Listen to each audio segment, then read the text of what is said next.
Olá pessoal, aqui é o Carlos Martins para mais um vídeo de mercado em 5 minutos, dessa vez para o dia 12 de setembro, com os fechamentos do dia 9, sexta-feira. Ibovespa caindo forte hoje, quase 4%, a gente vai ver o Dow Jones também despencando aí 2,1%, que para os níveis do Dow Jones mesmo, nesse oba-oba todo de máxima histórica que eles se enfiaram lá nos últimos anos, é um valor percentual muito alto, né? Isso porque a gente teve lá uns anúncios de que eles vão subir os juros lá do Fed, essas coisas assim, né? Não oficialmente, mas indiretamente. E aqui na Bovespa, a gente teve uma queda homérica, cravando 57,999, né? É engraçado ver esses valores emblemáticos aqui, 57,999 para passar para baixo dos 58, ela que estava acima dos 60 mil pontos. A gente veio lutando para passar os 59.300, né? Os 57.700 era o suporte. Aí depois que passou, ficou uns 2, 3 dias lá em cima e volta agora praticamente tudo, né? A gente volta para o patamar que a gente estava aqui no começo de agosto. Agosto, que se todo mundo lembrar bem, foi um mês difícil, né? Foi um mês que não acabava porque a gente tinha tanto semanal como mensal do Ibovespa rompendo uma linha de tendência que vinha desde 2010, linha de tendência essa que estava passando nos 57.500 pontos, e linha de tendência essa que faz um pullback agora em um dia só, né, lá dos 60 mil pontos de volta para a tendência de baixa do Ibovespa de todos esses anos aí que passaram, os últimos 6 anos que passaram. Tá, então essa queda até os 58 mil pontos ela é emblemática por causa disso, faz um pullback em tudo que a gente passou o mês de agosto inteiro rompendo. Né? Em um dia isso se desfez, não completamente, porque o pullback vai até a linha, ele não rompe a linha para baixo. Né? Então a gente está perto do suporte, mas a gente não passou para baixo do suporte. Mas se continuar nesse movimento na semana que entra, é bem provável que a gente rompa aquela linha para baixo. E se isso acontecer, vai corroborar aquilo que a gente já vinha vendo desde julho, né? Que é esse rompimento de tendência de 2010, tendência de baixa, estava mais para causar uma indefinição no Ibovespa e manter ele em torno dos 60 mil pontos, do que propriamente dito para dar um ponto de compra que vá para cima. Né? A gente não tem essa indicação no gráfico. Tá? É mais um encerramento da baixa, que se continuasse, teria que levar a Bovespa de volta para os 20 mil pontos, né? Para baixo dos 30 mil, na casa dos 20 mil e qualquer coisa. Então esse rompimento acontece mantendo o Bovespa nesses 50 mil pontos, que é o patamar que ele está andando aí nos últimos anos mesmo, ele não está fazendo nada de diferente. Aqui o Bovespa Futuro, que a gente tinha visto um possível topo duplo, que com o rompimento para cima aqui da resistência, a gente tinha até desfeito, né, essa projeção do topo duplo, mas que, de novo, né, em um dia, ele faz um movimento que corrobora um topo duplo, um pouquinho inclinado, né? Então a gente tem aí uma linhazinha dos dois topos que está um pouquinho inclinado, para exatamente no ponto de começo de uma operação de venda, né? Então não rompe aí o topo duplo, tá? Mas se romper, a gente tem outros 4% de projeção. Então são 2.400 pontos para baixo, né? Que vai levar o Ibovespa, se continuar caindo essa semana, a projeção do Ibovespa futuro é de bater lá nos 56 mil pontos, né? 55.900 a gente tem de projeção. Tá? Então foi um movimento esse daqui que voltou para a linha e que vai deixar todo mundo com as barbas de molho aí nessa semana que começa agora. Falando agora do dólar futuro que volta a subir para 3,29, né? Ele tem essa faixa de indefinição, né, que a gente tinha ampliado dos 3,16 para os 3,34, está andando aqui forte, tinha subido para cima dos 3,30, depois num dia só deu um pancadão para baixo, depois voltou a subir de novo, agora com essa queda forte do Ibovespa, mas ele segue dentro da mesma toada, não tem uma definição do que vai acontecer. Também está corroborando com o fato de que esses 3,20 aí a 3,30 pode ser um patamar onde o dólar vai ficar andando durante um bom tempo, né? Igual o Ibovespa entre 55 e 60 mil pontos, pode ser um patamar onde ele vai ficar andando durante um bom tempo. E se isso acontecer de verdade, tanto no Ibovespa como no dólar, a gente tende a ver uma melhora no perfil da volatilidade, principalmente no que tange os robôs.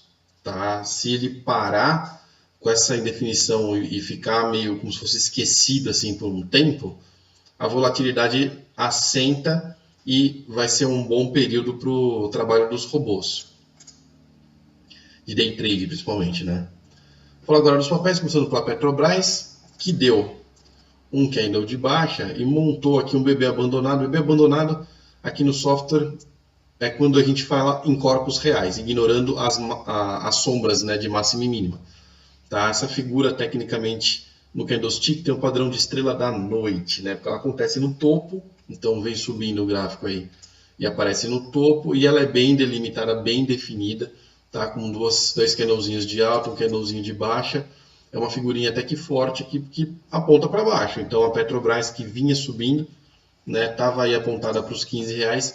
Com esse movimento aqui, ela já bota aí o 12,88 como que é o próximo suporte em perspectiva para trabalhar, né? Ou seja, é bem provável que ela toque nesses 12,88. Se passar para baixo do 12,88, isso aqui pode significar de verdade que ela vai testar os últimos fundos. Os últimos fundos estão na casa dos 11,21. Tá? Então, por isso que eu estava falando de colocar as barbas de molho, né? Um movimento complexo. Aqui a gente vai ver a Vale 5 perdendo a extensão do canal de alta para baixo, né? Ele tinha um degrau para baixo do canal de alta que não tinha perdido. Resistiu aqui no primeiro toque, bateu de novo na resistência do 15,43. Essa aqui ele não resistiu, fez até um gap e pulou para baixo. Isso quer dizer que a Vale 5 não tem mais nenhuma perspectiva de alta de projeção. Tá? Claro que ela pode subir, mas aí ela teria que fazer outras figuras aqui no gráfico e a gente vai ver outras projeções. O que a gente tem de projeção hoje no gráfico não tem nada apontando para cima. Ela perdeu a tendência de altos, quer dizer que ela indefiniu, tá? Não tem uma tendência de baixa em curso aqui. A gente tem essas linhas bem tortas, né? Se a gente puxar uma linha aqui de baixo, ó, a gente vai ver que ela está passando ainda bem mais para baixo, então não é uma tendência de baixa.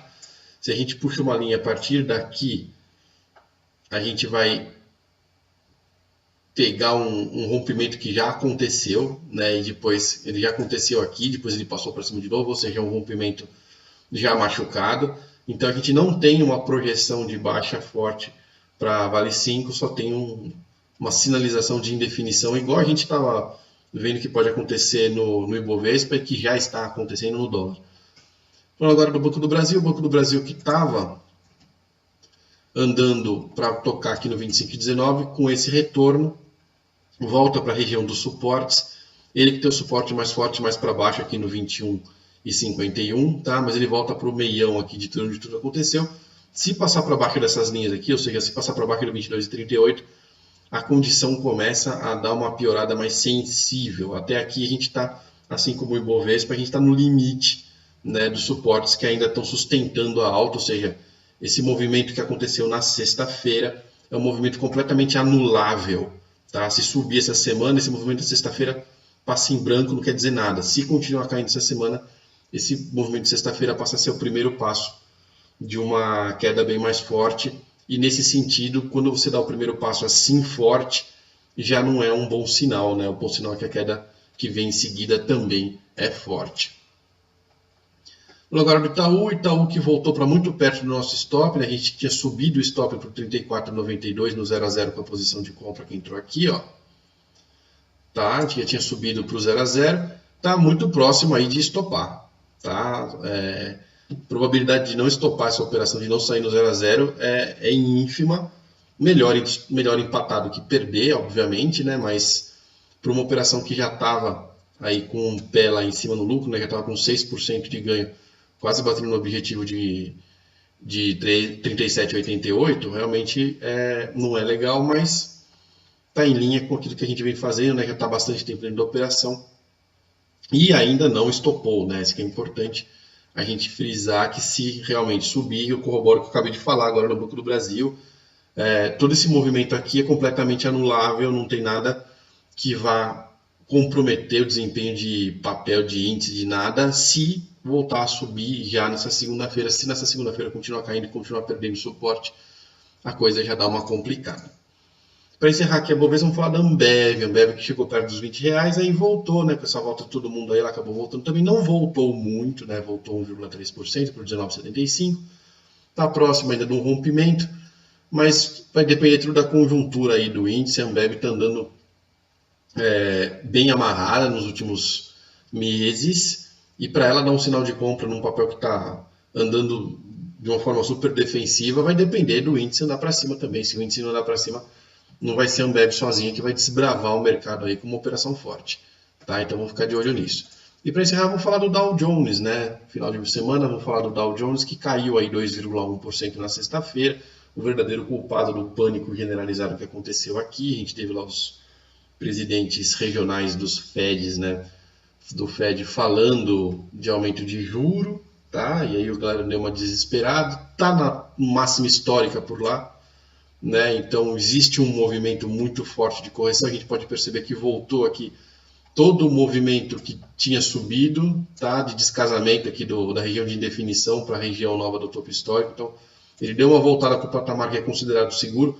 Pode ser que ele continue caindo para entrar de novo nessa faixa aqui dos 17.500 até os 18.000. Tá? Não descarta essa hipótese. A gente tem o suporte exatamente aqui onde ele parou, nos 18.000 pontos. E vai depender dessa semana. E vai... Dessa vez, como aqui tá maior bagunça aqui no Brasil para variar, a gente tem o Ibovespa atrelado ao Dow Jones mais do que o normal, e se o Dow Jones der uma rateada para baixo, aqui vai junto, com toda a certeza. Agradeço muito a presença de todos e até o próximo Giro de Mercado em 5 minutos.